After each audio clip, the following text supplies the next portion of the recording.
எல்லாம் எப்படி இருக்கிறீங்க? ரெகுலராக நான் போகிற இட்லி தோசைக்கு மெஷர்மெண்ட் தான் காட்ட போகிறேன். அதே மாதிரி பணியாரத்துக்கு மெஷர்மெண்ட்டும் காட்ட போகிறேன். வாங்க பார்க்கலாம். 4 டம்ளர் அரிசி நான் ரேஷன் அரிசி தான் எடுத்துருக்கேன். நீங்கள் இட்லி அரிசி இருந்துச்சுன்னா நீங்கள் 4 டம்ளர் போட்டுக்கோங்க, சேர்த்துக்கோங்க. என்கிட்ட பச்சரிசி கிடையாது. நான் 1 டம்ளர் இட்லி அரிசி தான் எடுத்துக்க போகிறேன். 4 டம்ளருக்கு 4 டம்ளர் போட்டிருக்கேன். 4 டம்ளருக்கு 1 டம்ளர் அளவுக்கு நான் இட்லி அரிசி சேர்க்க போகிறேன். பண்ணிக்கிட்டு இதெல்லாம் ஊற வச்சுருங்க. 4 மணி நேரம் நான் 1.25 போடுறேன். அப்போ இட்லி சாஃப்டாக வரும். 1 டம்ளர் போட்டிங்கன்னா 1/4 டம்ளர் அளவுக்கு சேர்த்துக்கோங்க. நல்லா இருக்கும்.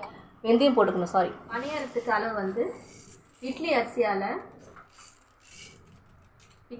ஒன்று போட்டுக்கோங்க. 1/2 டம்ளர் உளுந்து போட்டுக்கோங்க. 1/2 டம்ளர் உளுந்து. இதில் 1/2 டம்ளர் மட்டும் வெந்தயம் போட்டுக்கோங்க.